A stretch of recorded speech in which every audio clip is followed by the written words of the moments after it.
Welcome, everyone, to our 75th episode of Rebecca and Rebecca, where we love books. We're so excited to be with you today, and I'm Rebecca Reed from rural Indiana. This is my partner in books, Rebecca Yager from Dallas, Texas. How you doing today? Oh, doing well. January is upon us, and we're gonna have a busy new year, aren't we?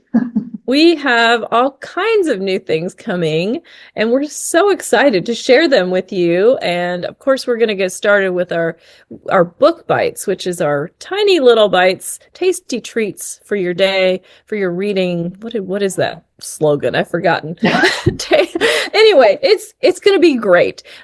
These are little tiny bite-sized book bites. That's why I called it book bites, right? A tasty treat for And your day. So, yeah. So we're really excited about that, where we get to really talk to a lot more authors, which is, of course, one of our favorite things. And we get to find out about all kinds of new books. But today, that is not what we're doing. Today is our first regular episode, and this is our book review. And today we're going to review a book called Some Like It Scot by Pepper Basham. And Becky's going to read our back cover copy for us so we get a little intro and then we'll jump right in. okay. Some Like It Scot. Popular travel writer and podcaster Katie Campbell roams the world collecting other people's stories. She's built a career as Miss Adventure, known for saying yes to anything new, country food or experience, and predictably finding those adventures taking a downward turn into misadventures. Offered the chance to explore her ancestral roots through a 3-week Edwardian experience, Katie finds herself immersed in the beauty and eccentricity of Scotland. In her period attire with traditional foods and activities, the opportunities for misadventures are endless, especially with the presence of a maniacal macaw, a jealous co-worker, and an all too surly Scotsman.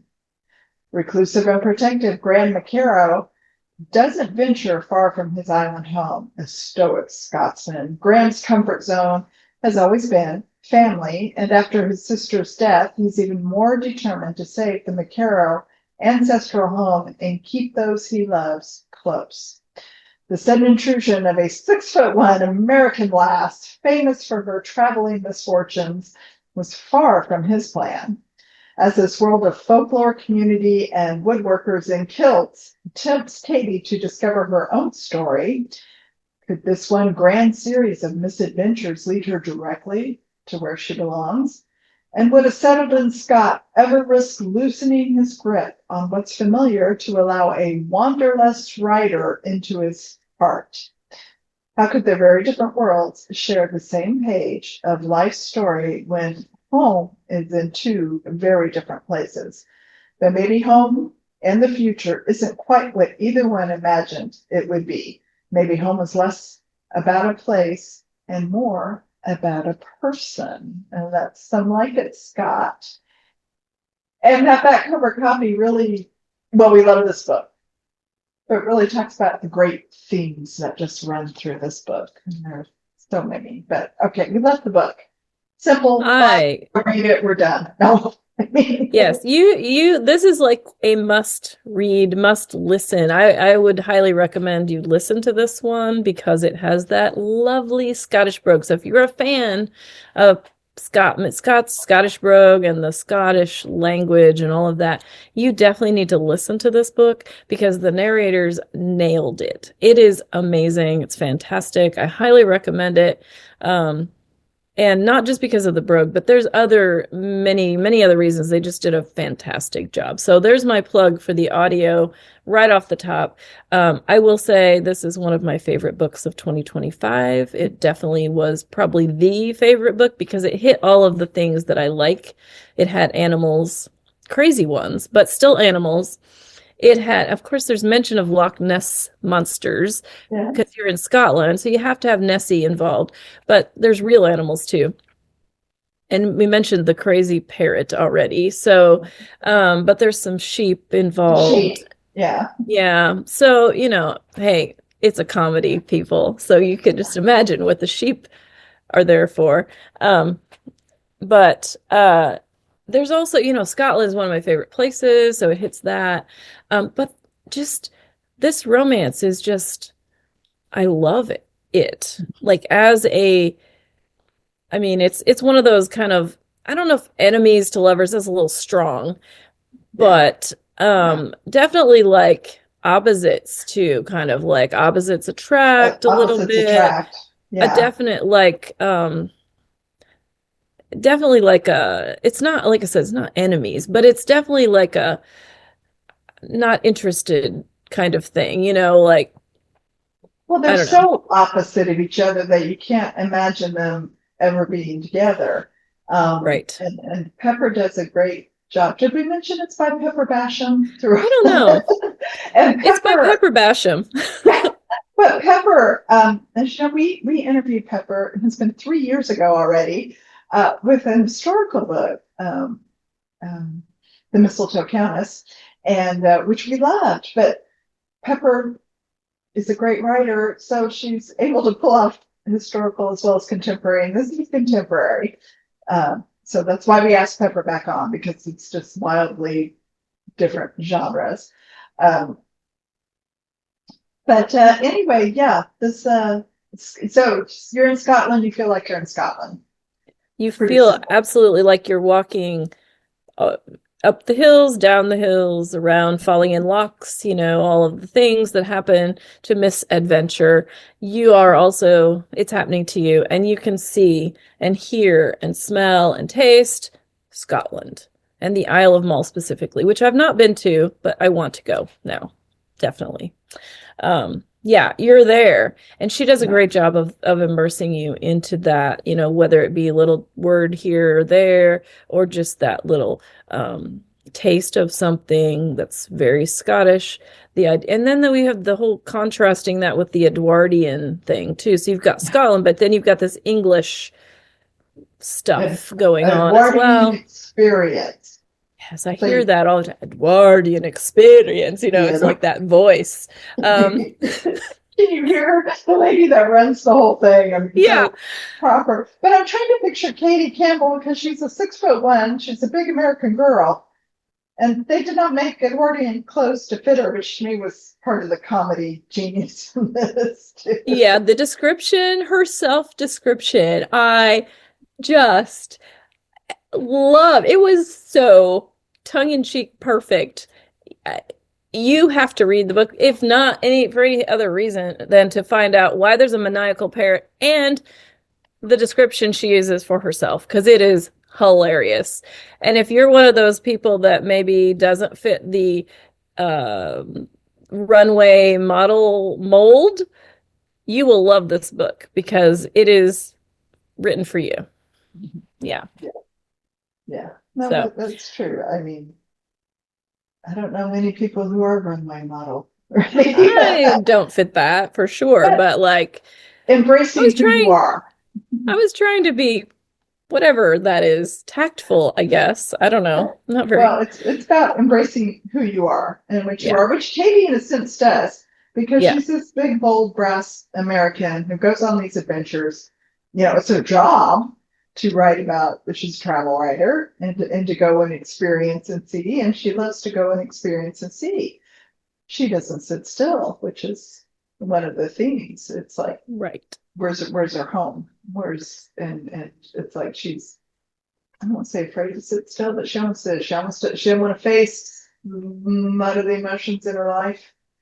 Yeah. Um, She's, I think new things keep her engaged. So she mhm, travels to new places, does new things, writes, and she's not above writing about all these disastrous things that happen to her. And she doesn't take herself super seriously, mhm, um, which is another endearing quality. But she can't, she has, I think it says previous to this assignment, she has never stayed anywhere more than 10 days or something, a week to 10 days. And she doesn't stay at home either. Her no, actual home, which is in the States, right. in North Carolina, maybe somewhere in the It's a east, in the farm. Appalachia. I don't know. But she doesn't stay anywhere long. Mhm. So that's her MO, right? Keep moving, Mhm. keep moving, keep moving. Mhm. Whereas Graham, Graham, yep. our hero, our larger than life stoic Scotsman, he has the opposite. He's the opposite. He doesn't go anywhere. He only stays home. He doesn't want to get out of his comfort zone, even though he has this immense talent Mhm. for woodworking. Mhm. He doesn't want to take chances. He's been hurt more than once by various different things. Mainly, he's dealing with grief because his twin sister has passed away.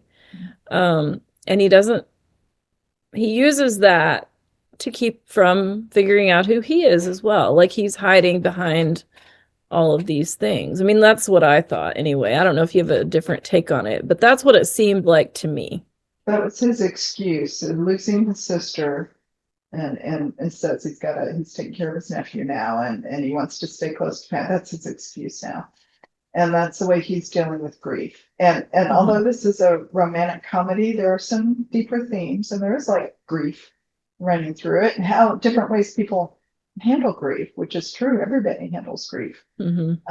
differently, and the themes of what is home. Answer questions. Is it a place? Is it a person? Is it a family? Um, Yeah. you know, and that's what Yes. Katie and Graham get to find out through the course of the story, as they come together, and they talk about him being a big Scotsman because he has to be, because Katie is 6'1" and he's even bigger. So they're made for each other. Yes. Yes. um, Yeah. And this has to have one of the best meet cutes in a book I've read in the recent past. And I'm not going to tell you what it is because you just need to experience it. But if you are a collector of meet cutes, which I know some people like to, compare the different ones, this one was quite unique. Um, I thought mhm, yeah, yeah. so. It is. Oh, I wish we could give spoilers sometimes, because that's it's too much fun. But again, right off the bat, Katie's having misadventures. We'll just say Yes. that. Yes, she does. Um, uh, all right. What's our favorite topic? Side Side characters. There's character. a lot. We mentioned before that this has a pretty big cast in the Mhm. book. I mean, a lot of characters in the book. Does not feel overwhelming at all, because I kind of have a pet peeve about too many characters in a book, because I think it distracts from the story. So I wasn't distracted, because all these characters add just so much um, to this book. But all right, Yeah. favorite side character. I don't Can't pick a know. favorite, but I don't know. Favorite. That's a rough one.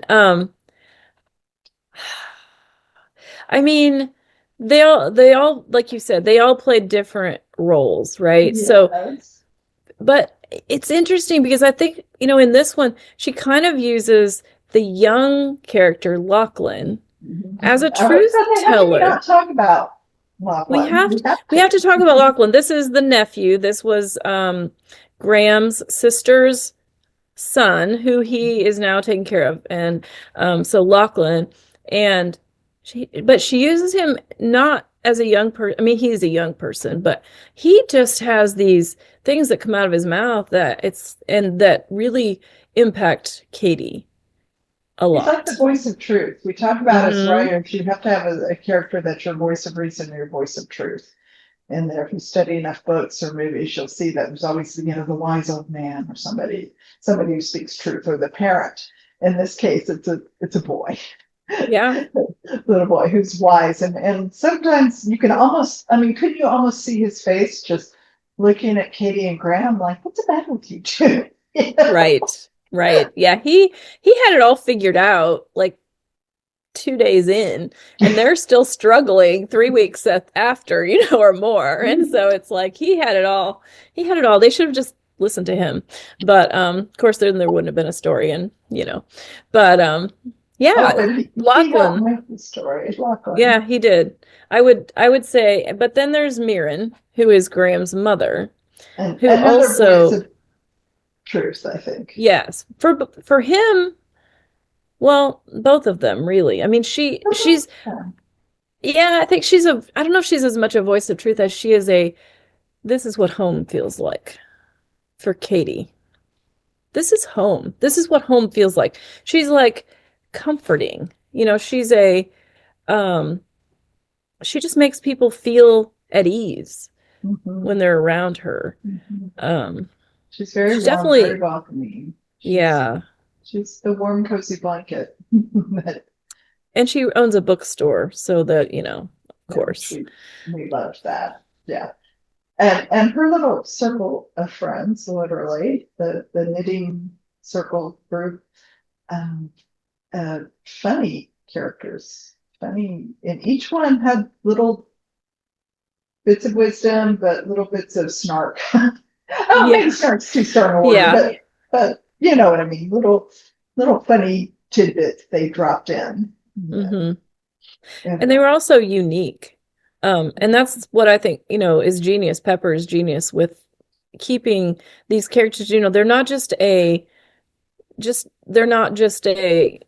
standard like B-roll character, right? I mean, they're integral, you know, mhm, to the plot in their own way, and they all are so unique. I mean, each of those knitting circle ladies has their own unique personality, their own little thing that they are stuck on or whatever, you know, and their own little, and that's what Pepper does that's so well. And I think why, you know, you said you had no trouble keeping track of them. Not only does she compartmentalize them in a good way, like she kind of keeps them all sort of in their own little space, but they all have that one little thing about them that makes them obvious it's this person or that person or the other person. And so she does a great job at that. I need to study that, to be honest, because I'm a big cast person. mhm. I write with big casts, so it's like if I'm going to have those big casts, and if you're one of those authors that likes a big cast, this book would be great Mhm. for studying that, because she does have each of them has a little quirk that when you see that, you know, it's this person, it's this person, this person, and it doesn't confuse the reader at all because of that. And I think that's something I need to learn from to make mine more um, just find that little personality trait that will identify them immediately to the reader. Yeah, So she makes them real. They aren't just B-roll in the background. hmm Like, and again, this is compartmentalized because you've got Mary's friend, this knitting circle, which is, you know, integral to the story, plays a pretty big part. You've got the people in the Edwardian Experience, so it's another set of people and another cast.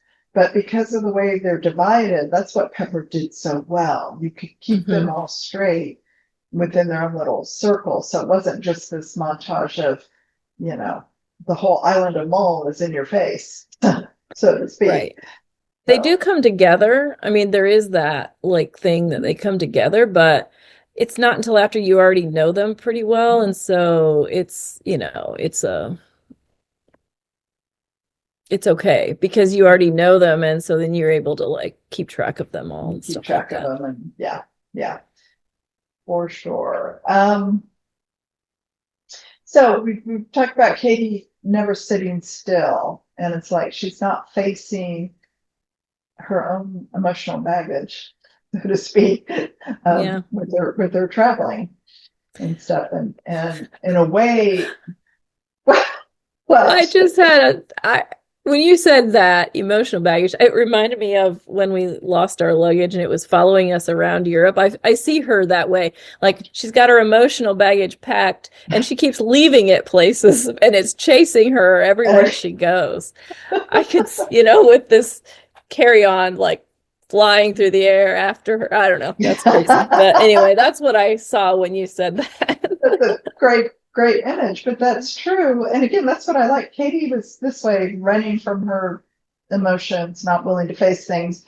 Graham was staying put and staying in his town, but he still wasn't facing anything any more than Katie was. He wasn't dealing with his grief. No.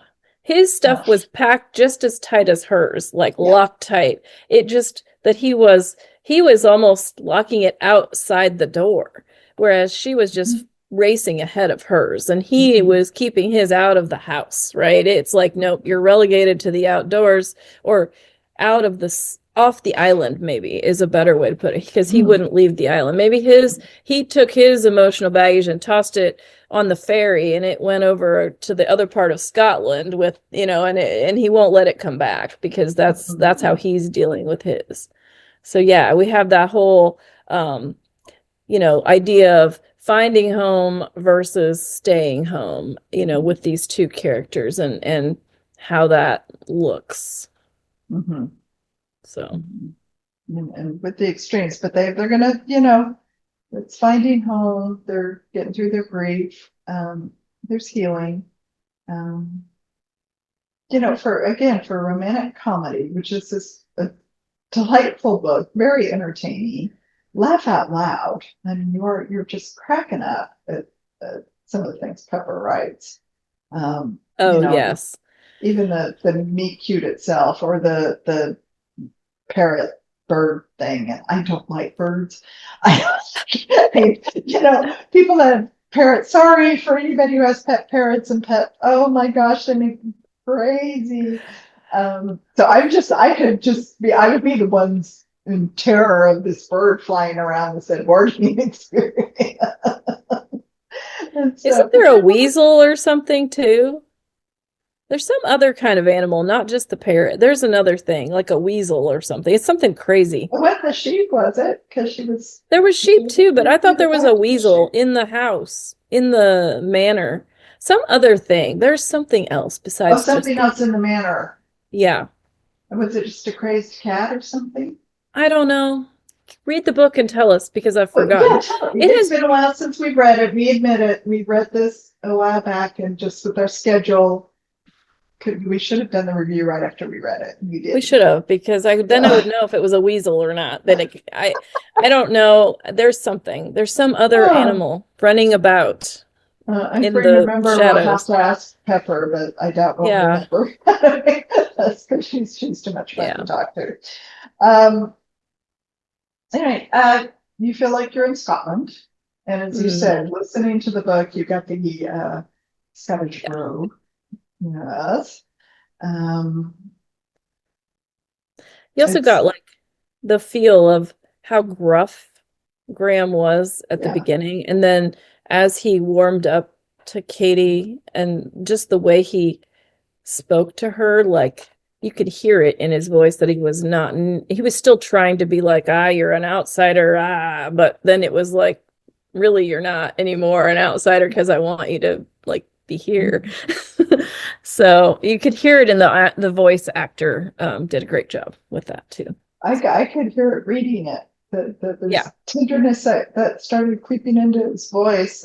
They were thrust together into some unusual situations around the Edwardian experience because even Graham kind of got dragged into things. And well, it's I his forget who manor was in house. We didn't it's really his talk about, I mean, house. I think it mentions it in the blurb, but yeah, this is the his family's manor house, so he's integrally a part of the management of this house, and they're trying to update it, and they're trying to modernize it, and But they so need he's money. That's why he's they agreed doing, to this yeah, experience. Yeah. yeah, But he got dragged more into the experience than he ever planned. So, true, okay, so that's not true too big of enough. spoilers, but he No, did. no, So, yeah. yeah, Um, what else? We like this. I think we could talk a lot about this book, but yeah. you'd There's a have to do the lot writing to stuff. the brothers. What about the brothers? Oh, We the didn't talk about the brothers. brothers. Each of They each them have a has a brother. brother. Yeah, they each um, have a brother, and while Graham's the stoic, serious, whatever, his brother is charming and fun and outgoing and gregarious. And oh, Hmm. would it be fun if he had his own story? Maybe we'll talk to Pepper Yes. about that one. But yeah, so he's a writer too, Yes, like he is a writer. Katie. So they're bonding over Which, the writing. yeah, so that brings them, they have that common ground, which is interesting, Mhm. because Graham, doesn't really like that very much. But you know, Well, which is because his good. brother is outgoing and charming, and so he Yeah. might, there's jealousy there. I don't know. You tell me. Yeah, because they're total opposites, the brothers. Yeah. And then on Katie's side, her and her brother are very close. Mhm. And they talk a lot. And but they have opposite lifestyles as well because her brother is married, has a family, settled, um, and he is staying put while she is running away. But the brother is staying put because he's responsible enough to take care of his family, not because it's really what he wants to do, because he is an artist as well. And With I feel like his they're all own kind of heritage. artists in different ways, right? She does words and pictures and he's a painter. Yes, I forget. He does something artsy. They're all artists because so is Graham, right? He does these Oh really gosh, yeah. intricate birds and stuff. It's really cool. Um, and so there's lots of really neat gestures in this book that we're not going to tell you about because they would spoil it. But there are lots of really cool gestures that these characters make on behalf of other characters, and it Mhm. really brings the book together. And also, I was going to say, for not everyone is a fan of the whole third act breakup, Mhm. and this Mhm. book doesn't really have one.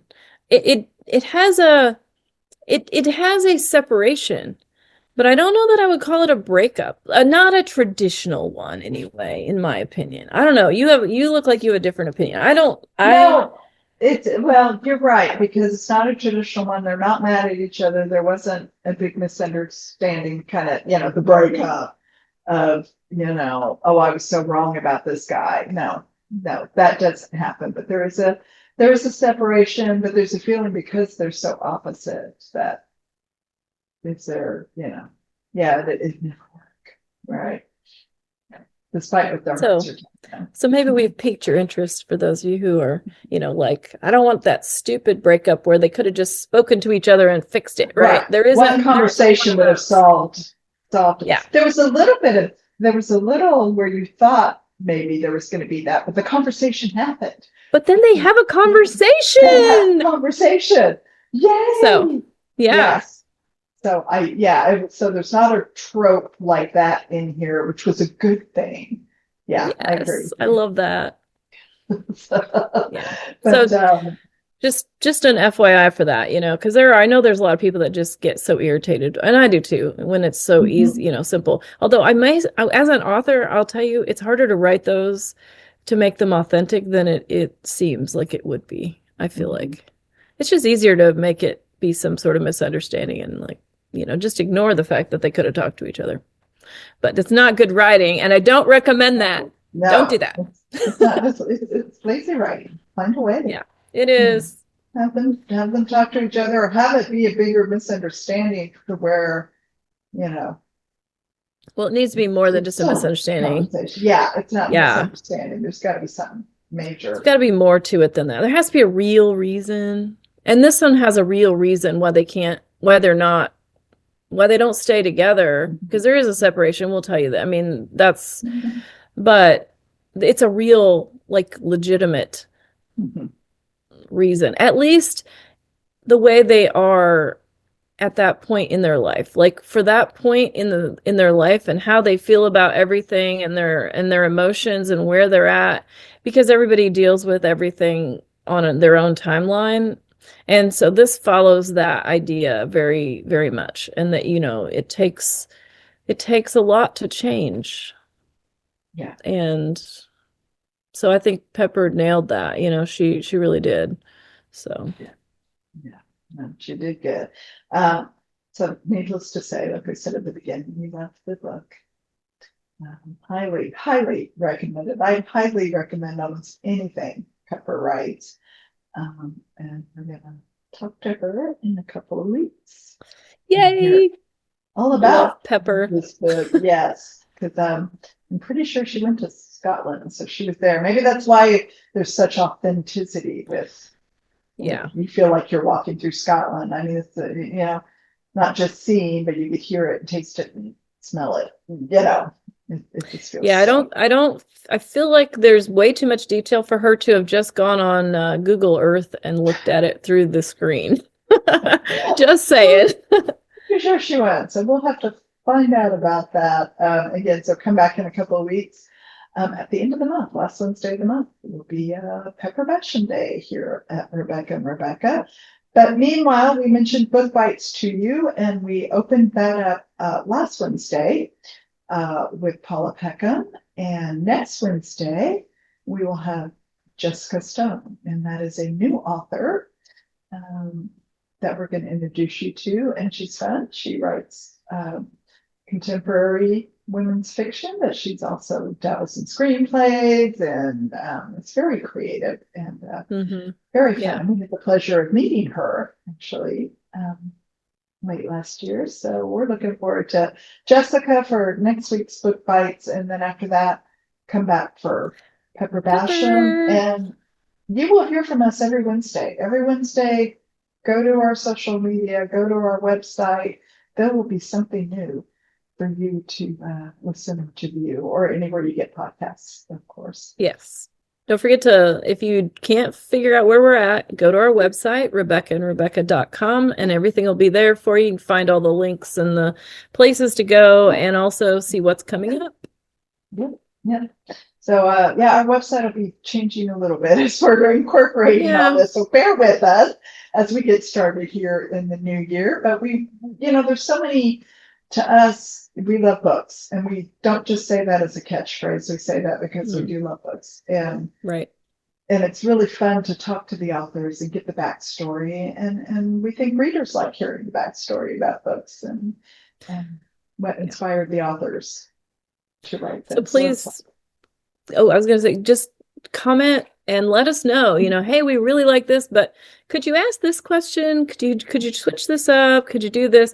Anything that, you suggest, we definitely take that seriously, and we will see what, because this is a new thing for us. So we want it to serve you and your needs as well. So please communicate. And we're on Instagram a lot. And of course, the website, you can find out what's going on. But on our YouTube and Spotify and all that, you can comment, and we'll see those. And hopefully be able to we just want to mold this into something that meets your needs and is enjoyable for you.